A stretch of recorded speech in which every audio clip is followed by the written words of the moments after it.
Morning Shravani, ಹೇಗಿದೆಯಾ? ಇಷ್ಟು ದಿನ ಬೀದಿ ಬಿಕಾರಿ ಮನೆಯಲ್ಲಿದ್ದು ಈಗ ಮತ್ತೆ ಈ ಮನೆಗೆ ಬಂದಿದೆಯಲ್ಲ, ನಿನ್ ಸ್ಟೇಟಸ್ಸೇ ಬೇರೆ ಲೆವೆಲ್ ಆಗಿದೆ. ಅದಕ್ಕೆ ನಾನು ನಿನಗೆ ಒಂದು ಗುಡ್ ನ್ಯೂಸ್ ಹಿಡ್ಕೊಂಡ್ ಬಂದಿದ್ದೀನಿ. ಅಲ್ಲ, ನೀನು ತುಂಬಾ ಅದೃಷ್ಟ ಮಾಡಿದ್ಯಾ. ಇನ್ನೊಂದು ಮದ್ವೆ ಆಗ್ತಿದ್ಯಾ, ಇನ್ನೊಂದು ಮನೆಗೆ 2ನೇ ಸಲ ಸೇರೊದ್ದು ಸೊಸೆಯಾಗೂ ಹೋಗಕ್ಕೆ ರೆಡಿ ಆಗಿದ್ಯಾ. ಹೇಗೂ ವೀರು ಪಾಪ ನಿನ್ನ ಸುಬ್ಬು ಮದ್ವೆ ಕ್ಯಾನ್ಸಲ್ ಮಾಡ್ಬಿಟ್ಟಿದ್ದಾನೆ. ಇರ್ಲಿ, ಇದ್ರಲ್ಲಿ ಒಳ್ಳೊಳ್ಳೆ ಹುಡುಗರ ಪ್ರೊಫೈಲ್ಸ್ ಇದೆ. ನಿನಗೆ ಯಾವ್ದು ಇಷ್ಟನೋ ಅದನ್ನ ಸೆಲೆಕ್ಟ್ ಮಾಡು, ತಗೋ.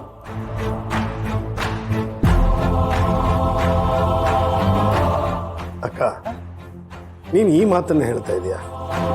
ನಿನಗೆ ಶ್ರಾವಣಿ ಬಗ್ಗೆ ಕಾಳಜಿ ಇದೆ ಅಂತ ನನಗೆ ಚೆನ್ನಾಗಿ ಗೊತ್ತು.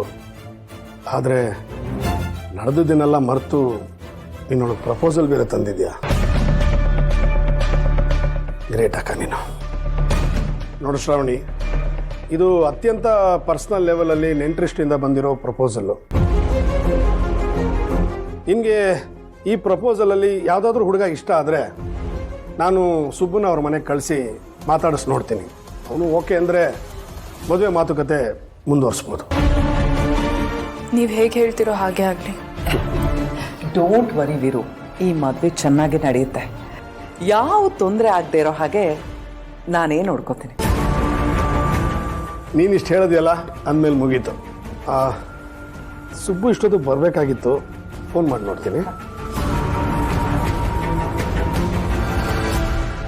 ಶ್ರಾವಣಿ, ಇನ್ನು ಮುಂದೆ ನಿನ್ನ ಜೀವನ ತುಂಬಾ ಚೆನ್ನಾಗಿರುತ್ತೆ.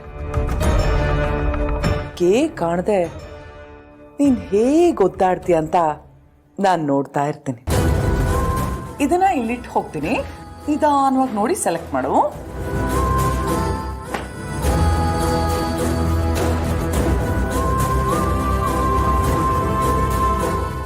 ಇಷ್ಟೆಲ್ಲ ಆಗಿದ್ದು ಸುಬ್ಬುಯಿಂದಾನೆ.